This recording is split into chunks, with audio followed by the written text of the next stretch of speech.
I'll tell you what, though, I really love the way that our guys continued to battle, continued to compete, continue to try to find a way to win for the entire 4 quarters. You know, I mean, we go back and we talk about how we want to, our plan to win and how we want to win games. We certainly didn't do that tonight with turning the ball over, with not scoring touchdowns when we get down in the red zone, some critical penalties at critical times. You know, we had some missed tackles. But I'm going to tell you what, our guys compete. They competed and they competed and they kept competing and kept battling. And it seemed like we had to win the game about 4 different times. But we continued to do that. And so I'm really proud of that. You know, I think it goes a lot to the work our guys put in over the summer, the conditioning, what, you know, Nick Savage and his staff does to get our guys ready to continue to play all the way through the end that way. All right. If you raise your hand, we'll get some questions up here in the front. Coach, how would you describe what you saw out of Feleipe today? Well, you know what? I was pleased with a bunch of stuff with him. You know, one of the things he knows we're going to put the game in his hand, and there's some things, some teachable moments in there, and some things he can continue to learn. But I think he knows we have the confidence in him to make plays. And you know what? One of the things I kept seeing from him is, you know, even if things didn't go right, you know, we made a mistake, he came right back firing. You know what I mean? There wasn't the hesitation. There wasn't any concern or lack of confidence in him and what he was going to do. You know, and I was really pleased in that. You know, last interception, he gets hit, you know, and you know, I'm trying to think that shows what we're trying to do. I mean, I'm going to try to, you know, I'm putting the game in his hands, we thought we had something there. We didn't. He gets hit. He was trying to throw it away. He gets hit. Ball kind of floats and gets picked. Boy, that's on me. No, the other one, taking a shot down the middle, throws one high, gets picked down the middle, comes right back, though. His next pass is a strike for a huge play.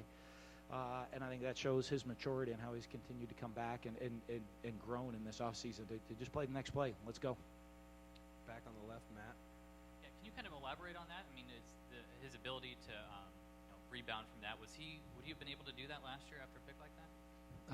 I don't know if I would have put him in that situation last year, you know, so hard for me to say. I don't know if I did that, but I think it shows the confidence we have him in the play make, you know, and his ability. And our wideouts, you know, we trust those guys. We have some good senior wideouts, some veteran guys that we trust out there on the field. And, you know, when we needed those guys to make plays, you know, and you know, one of the things I think that'll always for us this year, if you look, that'll go unheralded is I don't know if any one of our individual receivers is going to put up huge stats.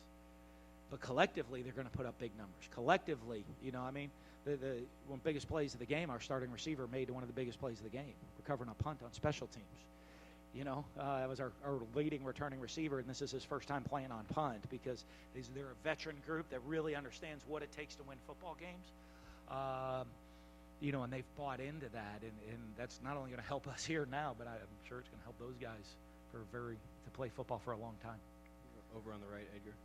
What did you think of the resiliency of the defense? I mean, tough start, kind of shaky second quarter. Yeah. You know what I loved is we made some mistakes. I mean, we made a couple of mistakes. We missed some tackles. But played, you know, just kept going. Just kept going, just kept playing, just kept straining, just kept going as hard as they could every single snap. Todd, I think, and the staff did a great job making some adjustments at halftime, cleaning some things up, putting us in a good position. You know, and they never flinched, you know, when things didn't go well for us. And that seemed to be whether we were missing tackles, whether, you know, we're getting penalties to give them first downs at key moments of the game. And, you know, I mean, they kept battling, they kept going, and we kept finding a way to win. And, you know, in the end, that's what, you know, that's what you got to do. You know, I mean, in the end, they'll remember. Well, I know, hope everybody remembers. It was a fun game to be a part of. You know what I mean? It was a wild game to be a part of. It certainly reminded everybody college football's back, and it looks like we're in for another exciting season after 150 years. It hasn't dulled at all. But there's a lot we can learn from that game and a lot we can get cleaned up defensively. But, you know, we can get that coached. We can be better coaching. We can get them coached better, get the players to play better. It's hard to coach that effort, that strain, and that desire to find a way to win. That's hard to coach, and they showed they had that tonight. End of the game, though. Were Crazy. Were you kind of going crazy on the sidelines? It was one penalty after another. Nah, keep I was them in really. the I game? was looking for like a hot dog. I was trying to like. No, oh no, I must say, honestly, it felt like there was like that clock, like one of those guys, right? Like, I mean, I felt like that clock maybe. My life clock was going probably at about 1,000 times faster, right? I mean, every second was probably like 1,000 minutes or days. I don't know. I must have, in the last 5 minutes of the game, I think I aged like 10 years. It felt like. We'll go in the middle, straight down the middle.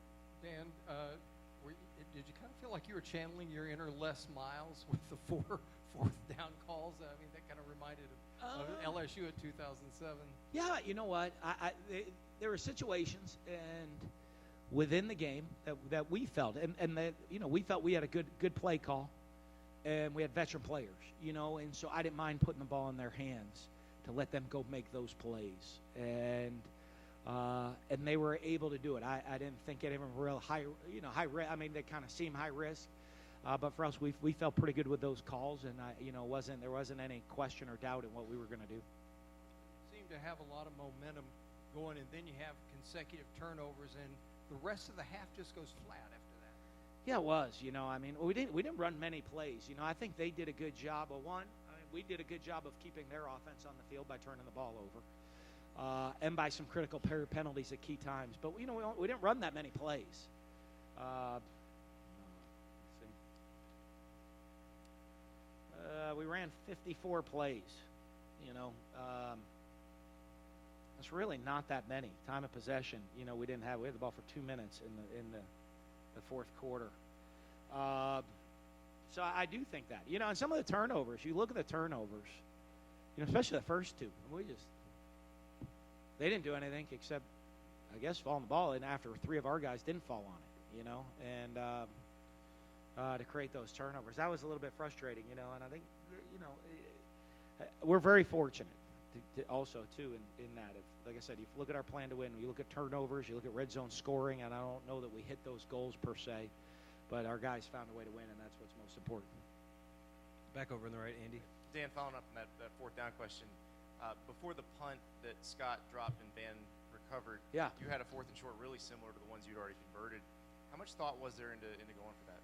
I think just different situations that you're in the game and where you're at and where the momentum of the game is. And, there's a thought to go for it there, but there's also the thought of, okay, we have a little bit momentum right now. Defense has come out and started. We made some adjustments at halftime that we feel good about. Let's put a young quarterback back to the wall. And, it just so happens we go make a big play and create a turnover right then and go in and score. Over here on the left. Coach, Melissa Thomas with Florida National News. Kind of talk about Tony's performance tonight, what you saw out of him. Well, I've always said when he has the ball in his hand, something exciting is going to happen. He lived up to that today, right? He had like a long touchdown run. He had an interesting kickoff return. He had a minus. It was only -6. He was running around for a while. But exciting stuff happens, when you put the ball in his hands. The thing I think about him that I'm really pleased with, though, as you watch is not just his performance. Hey, we're going to get you the ball and great things happen. His growth and development as an every down player. I think that's one of the things I'm really pleased with him. And, and I think that's something we're going to continue. You're going to continue to see all year. We're going to put the ball in his hands, let exciting things happen. But the thing that's most exciting to me is him becoming an every down player for us.